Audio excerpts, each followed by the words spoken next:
നമസ്കാരം. നമസ്കാരം. കൃഷ്ണാരി മിത്രത്തിലേക്ക് എല്ലാവർക്കും സ്വാഗതം. ഞാൻ മിത്രവിന്ദ. ഇന്ന് എൻ്റെ പിറന്നാളാണ്. അപ്പോൾ എല്ലാവരും പ്രാർത്ഥിക്കുകയും അനുഗ്രഹിക്കുകയൊക്കെ ചെയ്യണം കേട്ടോ. ഇന്ന് കുട്ടിയുടെ പിറന്നാളായതുകൊണ്ടാണ് കുട്ടിയും കൂടി കൊണ്ടുവന്ന എല്ലാവരുടെയും അനുഗ്രഹം നേടിയെടുക്കണം എന്നൊരാഗ്രഹം തോന്നിയതുകൊണ്ടാണ്. ഇന്ന് തന്നെയാണ് ഇപ്പോഴത്തെ മേൽശാന്തി, ഇന്ന് സ്ഥാനം ഒഴിയുന്ന മൂർത്തിയേടം സുധാകരൻ നമ്പൂതിരിയുടെ പിറന്നാളും എന്നറിയാൻ സാധിച്ചു. അദ്ദേഹത്തിന്റെ ജന്മം സഫലമായി എന്ന് തന്നെ പറയാല്ലേ. അദ്ദേഹത്തിന് ഭഗവാൻ ഇനിയും ഒരുപാട് ആയുസ്സും ആരോഗ്യവും ഭഗവാനെ സേവിക്കാനുള്ള ആ ഒരു കരുത്തും മനസ്സും എല്ലാം നൽകട്ടെ. അദ്ദേഹത്തിനും എന്താ പറയാ, നമസ്കാരം പറയുന്നു. അപ്പൊ ഇന്നത്തെ വിശേഷങ്ങളിലേക്ക് പോവാം. ഇന്നത്തെ വിശേഷങ്ങളിലേക്ക് പോകുന്നതിന് മുൻപായിട്ട് എനിക്ക് നിങ്ങൾ എല്ലാവരോടും എത്ര നന്ദി പറഞ്ഞാലും തീരില്ല. ഞാൻ പറഞ്ഞു എന്ന ഒറ്റ കാരണം കൊണ്ട് മാത്രം 180 മുതൽ 200ന്റെ അടുത്ത് വരെ മാത്രം കമന്റ് ചെയ്തിരുന്ന നമ്മുടെ ആ ഒരു വീഡിയോസിന് 500-ലധികം കമന്റ് വന്നു. അപ്പൊ എത്രയോ പേര് എനിക്ക് കൂടുതലായിട്ട് കമന്റ് ചെയ്തു. എല്ലാവർക്കും ഒരുപാട് ഒരുപാട് ഒരുപാട് നന്ദി കേട്ടോ. കാരണം നിങ്ങൾക്കറിയില്ല നിങ്ങളുടെ വാക്ക് തരുന്ന പ്രചോദനം എത്ര വലുതാണ് എന്നുള്ളത്. പ്രത്യേകിച്ച് എന്നെ പോലെ ഒരാൾക്ക് പെട്ടെന്ന് ഡെസ്പ് ആവാൻ സാധ്യതയുള്ള ഒരാളാണ് ഞാൻ. ചെറിയ കാര്യങ്ങൾക്ക് വരെ വിഷമിക്കുന്ന ഒരാളാണ് ഞാൻ. അങ്ങനെയുള്ള ആൾക്കാർക്ക് ചെറിയ കാര്യങ്ങൾ കിട്ടുമ്പോഴേക്കും സന്തോഷമാവുകയും ചെയ്യും കേട്ടോ. അപ്പോൾ നിങ്ങൾ തരുന്ന ഒരു വാക്ക്, അതൊരു നിങ്ങൾക്ക് ചെറിയൊരു വാക്കായിട്ട് തോന്നാം, പക്ഷെ എനിക്കത് വലിയ ഇൻസ്പിറേഷനാണ്. അപ്പോൾ എനിക്ക് അതിനെ എത്ര നന്ദി പറഞ്ഞാലും തീരില്ല. ഞാൻ ആലോചിക്കുന്നത് എന്താണെന്ന് വെച്ചാൽ, ഒരു കമൻറ്റ് ചെയ്യാൻ നിങ്ങൾക്ക് 5 മുതൽ 10 മിനിറ്റ് വരെ വേണ്ടി വരും. ആലോചിച്ച് ടൈപ്പ് ചെയ്ത് അത് കമൻറ്റ് ആയിട്ട് പോസ്റ്റ് ചെയ്യണമെങ്കിൽ അത്രയും സമയം നിങ്ങൾ ഞാൻ പറഞ്ഞു എന്ന കാരണം കൊണ്ട് എനിക്ക് വേണ്ടി മാറ്റി വെച്ചില്ലേ. ഒരാൾക്ക് മറ്റൊരാൾക്ക് വേണ്ടി ചെയ്യാൻ പറ്റുന്ന ഏറ്റവും വലിയ കാര്യം എന്ന് പറയുന്നത് അവരുടെ സമയം കൊടുക്കുക എന്നുള്ളതാണ്. അപ്പൊ ആ സമയം എനിക്ക് വേണ്ടി തന്നതിൽ എല്ലാവർക്കും നന്ദി പറയുന്നു കേട്ടോ.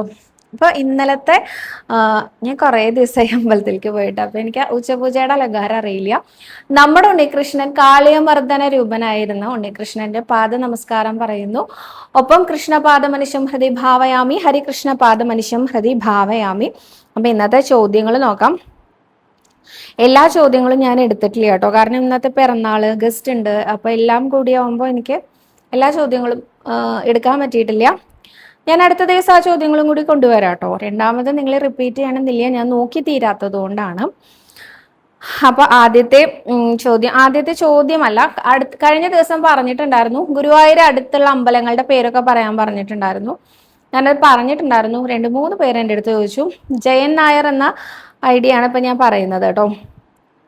ജയ നായർ എന്നാണ് കേട്ടോ. ജയ നായർ എന്ന ഐഡിയിൽ നിന്ന് ഞാൻ പറയുന്നു, ബലരാമന്റെ അമ്പലവും ഗുരുവായൂര് അടുത്തല്ലേ എന്ന് ചോദിച്ചിട്ടുണ്ട്. ഇതേ ചോദ്യം കുറെ പേര് ചോദിച്ചിട്ടുണ്ട് കേട്ടോ. ശരിയാണ്, ഞാൻ പറയാൻ വിട്ടുപോയതാണ്. 3 കിലോമീറ്റർ ഉള്ളൂ ഇവിടുന്ന് നെന്മിനി ബലരാമ ക്ഷേത്രത്തിലേക്ക്. ഉണ്ണികൃഷ്ണന്റെ ഏട്ടനായിട്ട് ഉള്ള ബലരാമന്റെ അമ്പലത്തിലേക്ക് പറ്റാവുന്ന എല്ലാവരും അവിടെയും കൂടി പോയി തൊഴേണ്ടതാട്ടോ. വെറും 3 കിലോമീറ്റർ മാത്രമേ ഉള്ളൂ. കിഴക്കേ നടയിൽ നിന്ന് 3 കിലോമീറ്റർ. അപ്പൊ ആ ഭാഗത്ത് നിന്ന് ഓട്ടോ വിളിച്ച് പോവായിരിക്കും നല്ലത്. കുറച്ച് ഉള്ളോട്ടാണെന്നുള്ളത് കൊണ്ട് ആദ്യത്തെ തവണ പോവുകയാണെങ്കിൽ ഓട്ടോന്റെ സഹായം എടുക്കുന്നത് നല്ലതാണ്, കാരണം വഴി അറിയണ്ടാവില്ലല്ലോ. അപ്പോൾ അത്രയാണ്. അത് എനിക്ക് പറ്റിയൊരു തെറ്റാട്ടോ, ഞാൻ ആ അമ്പലം പറയാതിരുന്നത്. അടുത്തതായിട്ട്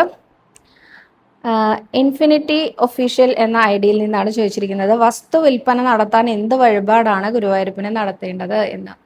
ഉദ്ദിഷ്ടകാര്യ സിദ്ധിക്ക് ബാണയുദ്ധം, കൃഷ്ണനാട്ടംകളിയാണ് ഗുരുവായൂർ അമ്പലത്തിൽ നടത്തേണ്ടത്. അത് എന്തിനു വേണമെങ്കിലും ചെയ്യാം. ഇനി അതിന് 3000 രൂപയാണ്. ഇനി ഇതൊന്നുമല്ല, ഒരു വെണ്ണ ഷീട്ടാക്കിയിട്ട് ഇന്ന കാര്യം നടക്കണേ ഗുരുവായൂരപ്പാന്ന് പ്രാർത്ഥിച്ചാലും മതി. നോക്കൂ, നമ്മുടെ ആഗ്രഹങ്ങൾ എന്താന്നുള്ളത് നമ്മൾ നിരന്തരം ഗുരുവായൂരപ്പനോട് പറയില്ല എന്നൊക്കെ വെറുതെ വിചാരിക്കുക, എന്തായാലും പറയും. ആ ആഗ്രഹം മനസ്സിൽ വെച്ചുകൊണ്ട് നമ്മൾ ഭഗവാനെ പ്രാർത്ഥിക്കേ വേണ്ടൂ. എന്ത് വഴിപാട് ചെയ്താലും ഭഗവാൻ അത് സ്വീകരിക്കുക തന്നെ ചെയ്യും. എന്നാലും ഉദ്ദിഷ്ടകാര്യ സിദ്ധിക്ക് എന്ന് പറഞ്ഞ് ബാണയുദ്ധം, കൃഷ്ണനാട്ടം കളിയാണ് കേട്ടോ. അടുത്തതായിട്ട് പ്രീണ എന്ന ഭക്തയാണ് പറഞ്ഞിരിക്കുന്നത്, എല്ലാ വീഡിയോസും കാണാറുണ്ട്, പക്ഷെ ചിലപ്പോൾ മാത്രമേ അതിനെപ്പറ്റി മെസ്സേജ് ഇടാറുള്ളൂ. അതേപോലെ തന്നെ മോളെ പോലുള്ളവരുടെ വീഡിയോ കുറെ പറഞ്ഞിട്ടുണ്ട്. അതിൻ്റെ താഴെ പറഞ്ഞത്, മേക്കാവിൽ അമ്മയുടെ മേൽശാന്തി ആയിരുന്നു അച്ഛൻ എന്നറിഞ്ഞതിൽ സന്തോഷം. അല്ല കേട്ടോ, പെരുവനത്തെ തൊട്ടടുത്തുള്ള മേക്കാവിൽ അമ്മയുടെ മേൽശാന്തി ആയിരുന്നില്ല എൻ്റെ അച്ഛൻ. ചേർപ്പിലെ ഭഗവതി അമ്മ എന്ന് ഞാൻ പറഞ്ഞപ്പോൾ മേക്കാവിലെ അമ്മയാണെന്ന് വിചാരിച്ചതായിരിക്കും. ചേർപ്പ് പടിഞ്ഞാറ്റുമുറി ഭൂമിദേവിയുടെ അമ്പലമുണ്ട്, അവിടുത്തെ മേൽശാന്തിയായിരുന്നു കേട്ടോ എൻ്റെ അച്ഛൻ. 10 വർഷത്തോളം ഉണ്ടായിരുന്നു. അവിടെ ഒരു തിരുവോണ പായസം ഉണ്ട്. വിവാഹാദി മംഗള കാര്യങ്ങളൊക്കെ നടക്കാൻ വേണ്ടിയിട്ടാണ് ആ തിരുവോണ പായസം നടത്താറുള്ളത്. അത് തുടക്കം കുറിച്ചത് എൻ്റെ അച്ഛനായിരുന്നു.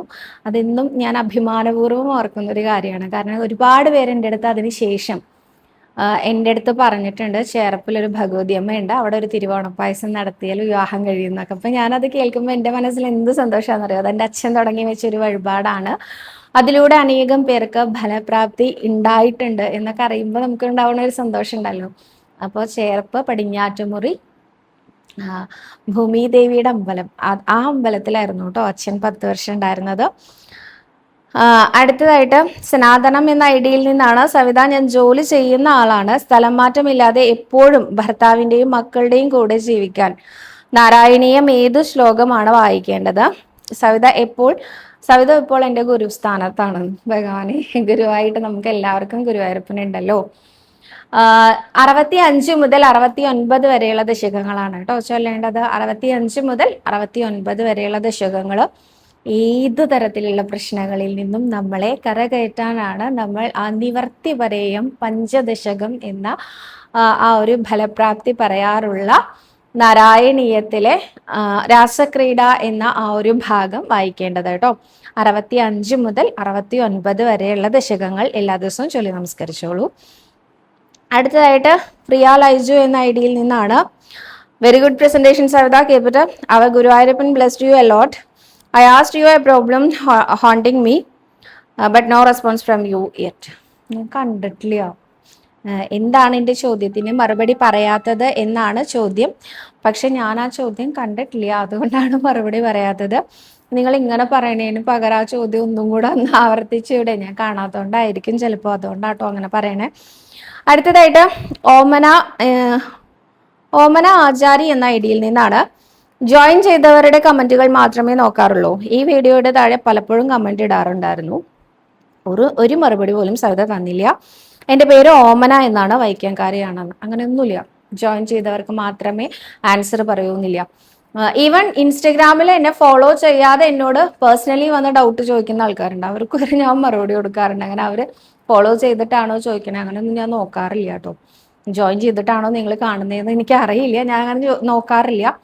പക്ഷെ ഇത് ഞാൻ കണ്ടിട്ടുണ്ടാവില്ല. ഞാൻ പറയാറുണ്ട്, എൻ്റെ ഒരു വീഡിയോ വന്നിട്ട് 24 hours അടുത്ത വീഡിയോ വരുന്നവരെ മാത്രമേ ഞാൻ ആ വീഡിയോൻ്റെ കമൻറ്റ് കാണാറുള്ളൂ എന്ന് ഞാൻ പറയാറുണ്ടായിരുന്നു. ഞാൻ കണ്ടോ ഇല്ലയെന്ന് അറിയാൻ നിങ്ങൾക്ക് വലിയ മാർഗങ്ങളൊന്നുമില്ല എന്ന് എനിക്കറിയാം. പക്ഷെ ഒരു ലൈക്ക് വന്നിട്ടുണ്ടെങ്കിൽ അത് ഞാൻ കണ്ടു എന്നാണ് അതിൻ്റെ അർത്ഥം കേട്ടോ. ഞാൻ ലൈക്ക് ചെയ്ത് പോകാറാണ് പതിവ്. ഓരോ കമൻറ്റും കാണുമ്പോൾ ആൾക്കാരുടെ പേരും നോക്കാറുണ്ട്, ലൈക്ക് ചെയ്ത് പോകാറുണ്ട് കേട്ടോ. ചില ആളുകൾ അതുകൊണ്ട് എൻ്റെ അടുത്ത് വന്നിട്ട് ഞാൻ ഇന്ന ആളാണെന്ന് പറയുമ്പോൾ കമൻറ്റ് ഇടാറുള്ള ആളാണോ എന്ന് ഞാൻ അങ്ങോട്ട് ചോദിക്കാറുണ്ട്. കാരണം അങ്ങനത്തെ പേരുകൾ എനിക്ക് സുപരിചിതമായി വന്നു കഴിഞ്ഞാൽ ഞാനങ്ങനെ ചോദിക്കാറുണ്ട് കേട്ടോ. ഇത് പക്ഷേ ഞാൻ കണ്ടിട്ടുണ്ടാവില്ല, അതുകൊണ്ടാണ് മറുപടി കിട്ടാത്തത്. നിങ്ങളിപ്പോൾ എൻ്റെ വീഡിയോ വന്ന് 4-5 ദിവസം കഴിഞ്ഞ് ഞാൻ വേറെ കുറേ വീഡിയോ ഇട്ടതിന് ശേഷമാണ് ഈ വീഡിയോൻ്റെ താഴെ വന്ന് കമൻറ്റ് ചെയ്യണമെന്ന് വെച്ചാൽ ഞാൻ കണ്ടിട്ടുണ്ടാവില്ല. അതല്ല എങ്കിൽ ഒന്ന് എന്നെ ഓർമ്മിപ്പിച്ചാൽ മതി. ഇപ്പോൾ കഴിഞ്ഞ ദിവസത്തെ എല്ലാ ചോദ്യങ്ങൾക്കും എൻ്റെ കയ്യിൽ മറുപടി ഇല്ലെന്ന്. പക്ഷെ എന്നാൽ പോലും ഞാൻ പറയുന്നു, അത് ഞാൻ നോക്കിക്കഴിഞ്ഞിട്ട് ഞാൻ എന്തായാലും നോക്കും. ഈ വീഡിയോ വന്നാലും ഞാനത് നോക്കും എന്ന് പറയുന്നു. അങ്ങനെ ഇൻഫോം ചെയ്യാത്ത സമയത്ത് ഞാൻ കണ്ടിട്ടില്ല എന്ന് തന്നെയാട്ടോ അതിൻ്റെ അർത്ഥം. അടുത്തതായിട്ട് സിന്ധു സുധാകർ എന്ന ഐഡിയിൽ നിന്നാണ്. സവിത, അഹസ് വഴിപാട് കഴിക്കാൻ മുൻകൂട്ടി ബുക്ക് ചെയ്യണോ, നമ്മൾ വിചാരിച്ച് വഴിപാട് നേർന്നാൽ മതിയോ എന്ന്. മുൻകൂട്ടി ബുക്ക് ചെയ്യണം. തലേ ദിവസം ഉച്ചയ്ക്ക് 12 മണിക്ക് മുൻപായിട്ട് നേരിട്ട് വന്നിട്ടോ, അല്ല ഓൺലൈൻ വഴിയാണ് ഷീട്ടാക്കുന്നതെങ്കിൽ തലേന്ന് ഉച്ചയ്ക്ക് 12 മണിക്ക് മുൻപായിട്ടോ നിങ്ങൾ ഷീട്ടാക്കേണ്ടതാണ്. ഇതെനിക്ക് മനസ്സിലായില്ല. വിചാരിച്ച് വഴിപാട് നേർന്നാൽ മതിയോ എന്ന് ചോദിച്ചാൽ, എന്തെങ്കിലും കാര്യം നേരെയാക്കി തന്നാൽ അത് ചെയ്യാമെന്ന് പറയാ, പിന്നീട് ചെയ്യാം. അത് ഭക്തന്റെ ഇഷ്ടമാണ്.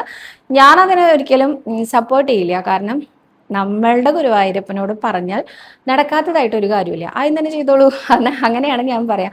നിങ്ങളുടെ സാമ്പത്തികം അനുവദിക്കുന്നുവെങ്കിൽ നിങ്ങളത് ആദ്യം തന്നെ ചെയ്യൂ. എന്തിനാ പിന്നേക്ക് വെക്കണേ? നമ്മുടെ ഗുരുവായൂരപ്പനെ എന്താ വിശ്വാസമില്ലേ? വഴിപാടൊക്കെ വാങ്ങി വെച്ച് ഗുരുവായൂരപ്പൻ മുങ്ങി പോകുമെന്ന് തോന്നുന്നുണ്ടോ നിങ്ങൾക്ക്? ഒരിക്കലും ഇല്ല കേട്ടോ. അങ്ങനെ ചെയ്യേയില്ല ഗുരുവായൂരപ്പൻ. ഇങ്ങനെ ഞാൻ പറയുമ്പോൾ എൻ്റെ മനസ്സിൽ കുറേ കാര്യങ്ങൾ ഓർമ്മ വരുന്നുണ്ട്. അത് ഞാൻ ഗുരുവായൂരപ്പനോട് പറയുന്നുണ്ട് കേട്ടോ. മക്കൾക്ക് വേണ്ടി എന്ത് ചെയ്തിട്ടും അവർക്ക് ഒരു വിലയും ഇല്ല എന്ന് തോന്നുന്നു. അവർക്ക് സ്നേഹം ഉണ്ടാവാൻ എന്ത് ചെയ്യണം? പ്ലീസ് സജസ്റ്റ് എ സൊല്യൂഷൻ എന്നാണ്. സലൂജ എന്ന ഐഡിയിൽ നിന്ന് ചോദിച്ചിരിക്കുന്നത് കേട്ടോ. ഇത് കുറേ പേരുടെ, ഞാനടക്കമുള്ള എല്ലാ അമ്മമാരുടെയും ഒരു പരാതിയാണ്. ഞാൻ എൻ്റെ കുട്ടികളോട് എപ്പോഴും പറയാറുണ്ട്, നിങ്ങൾക്ക് എന്നെ തീരെ സ്നേഹമില്ല, സ്നേഹം ഉണ്ടെങ്കിൽ അമ്മോട് ഇങ്ങനെ ചെയ്യുമോ എന്നൊക്കെ ചോദിക്കാറുണ്ട്. നമുക്ക് അത് ഇത്ര ചെറിയ കുട്ടികളാകുമ്പോൾ തന്നെ ഞാൻ ചോദിച്ചു തുടങ്ങിയെങ്കിൽ ഇവരൊക്കെ വലുതായ ഒട്ടും സ്നേഹം ഉണ്ടാവില്ല എന്ന് മനസ്സിലങ്ങനെ ഉറപ്പിക്കേണ്ടി വരില്ലേ. ഇതുകൊണ്ടായിരിക്കാം പണ്ടുള്ള ആളുകൾ പറഞ്ഞിട്ടുണ്ടാവാം, മക്കളെ കണ്ടും മാമ്പൂ കണ്ടും കൊതിക്കരുത് എന്നൊക്കെ പറയാറുണ്ടല്ലോ. ചിലപ്പോൾ അതുകൊണ്ടായിരിക്കാം അല്ലെ അങ്ങനെ പറഞ്ഞിട്ടുണ്ടാവുക. പല ആളുകൾക്കും അങ്ങനത്തെ ഒരു അനുഭവം ഉണ്ടാവും, അല്ലെങ്കിൽ നമ്മളിൽ മിക്കവാറും എല്ലാവർക്കും അങ്ങനെ ഒരു അനുഭവം ഉണ്ടായിരിക്കാം. അതുകൊണ്ടായിരിക്കാം അല്ലേ അങ്ങനെ പറയുണ്ടാവുക. പക്ഷെ ഇതിന് നല്ലൊരു സൊല്യൂഷൻ ഉണ്ട്. എന്താ സൊല്യൂഷൻ എന്നറിയൂ? നമ്മുടെ ഉണ്ണികൃഷ്ണനെ നിങ്ങളുടെ സ്വന്തം മക്കളായിട്ട് കാണുക. മകനായിട്ടോ മകളായിട്ടോ ആരെയായിട്ട് വേണമെങ്കിലും കാണാം കേട്ടോ. ഉണ്ണികൃഷ്ണനെ അങ്ങനെ അങ്ങോട്ട് കണ്ട് സ്വീകരിക്കുക. എന്നിട്ട് ഈ സ്നേഹം ഉണ്ടല്ലോ, നമ്മൾ ഇവിടെ കൊടുക്കുന്ന സ്നേഹം, ഇത് മുഴുവൻ ഉണ്ണികൃഷ്ണനിലേക്ക് തിരിച്ചു വിട്ടാൽ എന്താ ഗുണം എന്നറിയോ? ഉണ്ണികൃഷ്ണന്റെ സ്നേഹം മാത്രമല്ല കിട്ടുക, നമ്മുടെ മക്കളുടെ സ്നേഹവും നമുക്ക് കിട്ടും. യാതൊരു സംശയവും ഇല്ല ആ കാര്യത്തിൽ കേട്ടോ. നോക്കൂ, രണ്ട് വാർദ്ധക്യം ബാധിച്ച അമ്മമാര്, അവരെ കിടപ്പുരോഗികളായി എന്ന് വിചാരിക്കാം. ഒരമ്മ കിടന്ന കിടപ്പില് നാമം ജപിക്കുകയാണ്, എപ്പോഴും നാമം ജപിക്കും. ആ അമ്മയെ നോക്കാൻ നല്ല ബുദ്ധിമുട്ടുണ്ട്, കാരണം എല്ലാം കിടന്ന കിടപ്പിലാണ്. അപ്പോൾ ആ അമ്മയുടെ ബെഡ്ഷീറ്റ് മാറ്റി വിരിക്കണം, കുളിപ്പിക്കണം, ഡൈപ്പർ കെട്ടിക്കണം, അല്ല ഡൈപ്പർ ഇല്ല വെച്ചാൽ അവർക്ക് വേണ്ട പ്രാഥമിക കാര്യങ്ങളൊക്കെ ചെയ്തു കൊടുക്കണം. ഇങ്ങനെ എല്ലാ കാര്യങ്ങളും ചെയ്യണം. ഈ കാര്യങ്ങളൊക്കെ മരുമകളാണ് ചെയ്യണേ വിചാരിക്കുക. അതാണല്ലോ ഒരു രീതി. വേറൊരമ്മ, ആ അമ്മയ്ക്കും ഇതുപോലെ കിടപ്പിലാണ്. പക്ഷെ ആ അമ്മ നാമം ജപിക്കില്ല എന്ന് മാത്രമല്ല, എല്ലാവരും ചീത്ത വിളിക്കുകയും ചെയ്യും. അതല്ലെങ്കിൽ മൗനം പാലിക്കും, അതല്ലെങ്കിൽ ചീത്ത വിളിക്കും, അതല്ലെങ്കിൽ തുറിച്ചു നോക്കും. ഇങ്ങനെയൊക്കെയാണ് ആ അമ്മയുടെ സമ്പ്രദായം എന്ന് വിചാരിക്കുക. ഇതിലെ ഏതും മരുമകൾക്ക് ആദ്യം മടുക്കുക? നോക്കിയാൽ എല്ലാവർക്കും മടുക്കും, ഉറപ്പാ. നമ്മൾ ഒരാൾ കിടന്ന് മറ്റൊരാളെ ഡിപ്പെൻഡ് ചെയ്യപ്പെടുന്ന വ്യക്തിക്ക് എന്തായാലും മടുക്കും. പക്ഷെ ആദ്യം മടുപ്പ് തോന്നുക രണ്ടാമത് പറഞ്ഞ അമ്മയെ നോക്കുന്ന ആൾക്കാർക്കാണ്. ഗുരുവായൂരപ്പനെ വിളിക്കുന്ന ആളുകളെ നോക്കാൻ നമുക്കൊരു മടുപ്പ് വരില്ല. അത് ഭഗവാന്റെ ഒരു അനുഗ്രഹം തന്നെയാണ്, യാതൊരു സംശയവുമില്ല. അപ്പോ എങ്ങനെയാ അങ്ങനെ സംഭവിക്കണത്? ഭഗവാന്റെ ഇഷ്ടം നമ്മൾ നേടുകയാണ്. ഭഗവാന്റെ മാത്രമല്ല, ഭഗവാൻ നമ്മളോട് കൂടെ ഉണ്ടെങ്കിൽ നമ്മളെ എല്ലാവർക്കും ഇഷ്ടാവും, ആർക്കും നമ്മളെ ഇഷ്ടമില്ലാതിരിക്കില്ല. അപ്പൊ നമ്മൾ എന്താ ചെയ്യേണ്ടതെന്ന് ചോദിച്ചാൽ, ഗുരുവായൂരപ്പനെ മുറുകെ പിടിക്കുക. ഉണ്ണീകൃഷ്ണ, എൻ്റെ മകൻ എന്നെ സ്നേഹിക്കണില്ല, ഭഗവാൻ എന്താ ചെയ്യണേ എന്ന് ചോദിച്ചു നോക്കൂ. അതല്ലെങ്കിൽ ഉണ്ണീകൃഷ്ണ, എനിക്ക് അങ്ങ് മാത്രമേ ഉള്ളൂ, വേറെ ആരും എന്നെ സ്നേഹിക്കണില്ല, അങ്ങേക്ക് എന്നെ ഇഷ്ടമല്ലേ എന്ന് ചോദിച്ചു നോക്കൂ. അപ്പോൾ അവിടെ നമുക്കൊരു ഉത്തരം ഭഗവാൻ തരുക ചെയ്യും. തീർച്ചയായിട്ടും ധൈര്യമായിട്ടും അങ്ങനെ തന്നെ ചെയ്യൂ.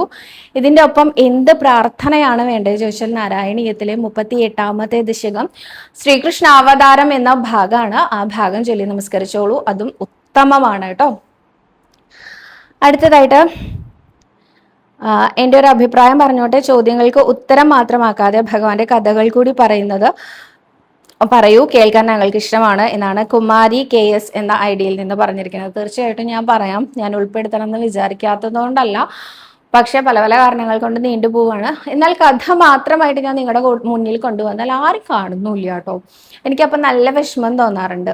കാരണം നമ്മൾ ഭയങ്കര മെറ്റീരിയലിസ്റ്റിക് ആണ്, നമ്മളെല്ലാവരും, ഞാനടക്കമുള്ള എല്ലാവരും. നമുക്ക് എന്താ പറയാ, നമുക്കൊരു കുമ്പളഞ്ഞ കൊടുത്താൽ ഒരു ചക്ക കിട്ടും എന്ന് പറഞ്ഞാൽ ഓടി ചെല്ലുന്ന സ്വഭാവമാണ് അല്ലേ. അതേമാതിരിയാണ് നമ്മളുടെ വീഡിയോന്റെ ടൈറ്റിൽ വരുന്നത്. ഇന്ന കാര്യത്തിന് ഇന്നത് ചെയ്യുന്നു, ഇന്നത് കാര്യമുണ്ടോ നിങ്ങൾക്ക് എന്ന് ചോദിച്ചാൽ ഓടി വന്ന് വീഡിയോ കാണുന്നുണ്ട്. അതെന്താ അങ്ങനെ പറയാൻ കാരണം? നേരെ മറിച്ച് ഗുരുവായൂരപ്പന്റെ കഥ കേട്ടോളൂ എന്ന് പറഞ്ഞാൽ എനിക്കിപ്പോ കേൾക്കാൻ സമയം ഉണ്ടാവില്ല എന്ന് പറയുന്ന ഒരു സമ്പ്രദായം നമുക്ക് എല്ലാവർക്കും ഉണ്ട് തോന്നുന്നു. എന്നാലും അതിനെ മറികടന്ന് വീണ്ടും കഥകളിലേക്ക് വരാം. നമ്മൾ വൈശാഖ മാസമൊക്കെയാണ് തുടങ്ങുന്നത്. തീർച്ചയായിട്ടും കഥകളുമായിട്ട് വരാം കേട്ടോ. ദീപ സാജൻ എന്ന ഭക്തയാണ് പറഞ്ഞിരിക്കുന്നത്, നാരായണീയത്തിലെ ദശകങ്ങൾ ഓരോന്നിനുമുള്ള ഫലപ്രാപ്തി ഒരു വീഡിയോ ആയിട്ട് ചെയ്യാമോ? എല്ലാം പറ്റില്ല എന്നറിയാം, എന്നാലും പ്രധാനപ്പെട്ട കുറച്ചെങ്കിലും വീഡിയോയിൽ പറഞ്ഞൂടെ എന്നാണ് ചോദിച്ചിരിക്കുന്നത്. തീർച്ചയായിട്ടും പറയാം കേട്ടോ, എത്രയും പെട്ടെന്ന് അങ്ങനെ ഒരു വീഡിയോയും കൂടി ഞാൻ ചെയ്യാം കേട്ടോ. അടുത്തതായിട്ട്, അങ്ങനെ ഒരു വീഡിയോ ചെയ്യാന്ന് പറയുമ്പോൾ അതിലെന്താണോ എഴുതി വെച്ചിരിക്കുന്നത്, ഇന്നതിന് ഇന്ന ഫലപ്രാപ്തി എന്ന് ചില ഇൻഡെക്സ് കൊടുത്തിട്ടുണ്ടാവും നാരായണീയത്തിന്. അത് മാത്രമൊന്നുമല്ല അതിന്റെ ഫലപ്രാപ്തി, ആചാര്യൻ ഇങ്ങനെ കുറേ പറയാറുണ്ട് ഫലപ്രാപ്തി ആയിട്ട് കേട്ടോ.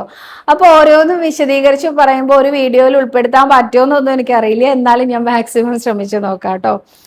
അടുത്തതായിട്ട് നിമിഷ സുബിൻ എന്ന ഭക്തയാണ് പറഞ്ഞിരിക്കുന്നത്, യുദ്ധം മാറാൻ നാരായണീയത്തിലെ ഏത് ദശകമാണ് ചൊല്ലേണ്ടത്? ഒരുപാട് പേരുടെ ജോലിയും ജീവിതവും എല്ലാം പ്രശ്നത്തിലാവും ഇങ്ങനെ പോയാൽ. മാത്രമല്ല ഈ രാജ്യം സാമ്പത്തിക പ്രതിസന്ധിയിലും ആവും. ഒരുപാട് പേർക്ക് ജോബും ലൈഫും തന്നിട്ടുള്ള നാടാണ് UAE. അവിടെയും യുദ്ധമാണല്ലോ. സോ എല്ലാവർക്കും പ്രാർത്ഥിക്കാം. എന്താണ് ചെയ്യേണ്ടത്? സർവം കൃഷ്ണാർപ്പണമസ്തു എന്നാണ് പറഞ്ഞിരിക്കുന്നത് നിമിഷ സുബിൻ. തീർച്ചയായിട്ടും ഞാൻ ഒരുപാട് തവണ പറഞ്ഞതാണ്, യുദ്ധം മാറാനും എല്ലാം വളരെ നോർമലായി മാറാനും. ഗൾഫിലുള്ള ആളുകൾ ഇപ്പോൾ ഒരുപാട് ബുദ്ധിമുട്ടുകളാണ്. യുദ്ധത്തിന്റെ മാത്രമൊന്നും അല്ല അവരുടെ ബുദ്ധിമുട്ട്. ഫ്ലഡായി, മഴ പെയ്തു, ഫ്ലഡായി, അവശ്യ സാധനങ്ങളുടെ വില കൂടി, പുറത്തേക്ക് ഇറങ്ങാൻ പറ്റാതെയായി. എന്നാൽ അവർക്ക് അടച്ചിരിക്കാനുള്ള ഓപ്ഷനും ഇല്ല. എന്താ ചെയ്യേണ്ടതെന്ന് അറിയാത്ത അത്രയും ദുരിതവും കഷ്ടപ്പാടിലുമാണ്. 2018 നമ്മൾ അനുഭവിച്ചതാണ് അല്ലെ. പക്ഷെ നമുക്ക് ഒരു സൈഡിൽ നിന്നേ ഉണ്ടായിരുന്നുള്ളൂ, ഫ്ലഡ് മാത്രമേ ഉണ്ടായിരുന്നുള്ളൂ, യുദ്ധമൊന്നും ഉണ്ടായിരുന്നില്ല. അവർക്ക് രണ്ട് ഭാഗത്തു നിന്നും ബുദ്ധിമുട്ടുകളാണ്. ഗുരുവായൂരപ്പൻ അവരെല്ലാവരെയും രക്ഷിക്കട്ടെ. നമ്മളെ ഓരോരുത്തരും പ്രാർത്ഥിക്കുമ്പോൾ ഒരു 12 നാമം അവർക്ക് വേണ്ടി ജപിക്കുക അല്ലെ. ഇന്ന് മുതൽ ഒരു 12 ദിവസത്തേക്ക് ഒരു 12 നാമം ജപിക്കുമ്പോൾ നിങ്ങൾ ആ യുദ്ധം തീരണം എന്ന് പ്രാർത്ഥിച്ചുകൊണ്ട് ജപിക്കണം. ഇത് എൻ്റെ ഒരു അപേക്ഷയാണ്. എൻ്റെ മാത്രമല്ല നമ്മളെല്ലാവരുടെയും ഒരു കൂട്ടായ ഉദ്യമത്തിലൂടെ അല്ലെങ്കിൽ കൂട്ടായ പ്രാർത്ഥനയിലൂടെ ഇതിനൊരു അവസാനം കണ്ടുപിടിക്കാൻ സാധിക്കട്ടെ. ഗുരുവായൂരപ്പൻ അതിനെ അനുഗ്രഹിക്കട്ടെ. അപ്പൊ ഇന്ന് അത്രയും വിശേഷങ്ങളേ ഉള്ളൂ. നാളെ കൂടുതൽ വിശേഷങ്ങളും കൂടുതൽ ചോദ്യങ്ങളും ഉത്തരങ്ങളും പെൻഡിങ് വെച്ച ചോദ്യങ്ങളും ഒക്കെ ആയിട്ട് വരാമെന്ന് വിചാരിക്കുന്നു. സർവ്വരോഗവിനാശന, സർവ്വപാപവിനാശന, സർവ്വദുഃഖ വിനാശന, സർവ്വസൗഖ്യപ്രദായക ശ്രീ ഗുരുവായൂരപ്പ ശരണം.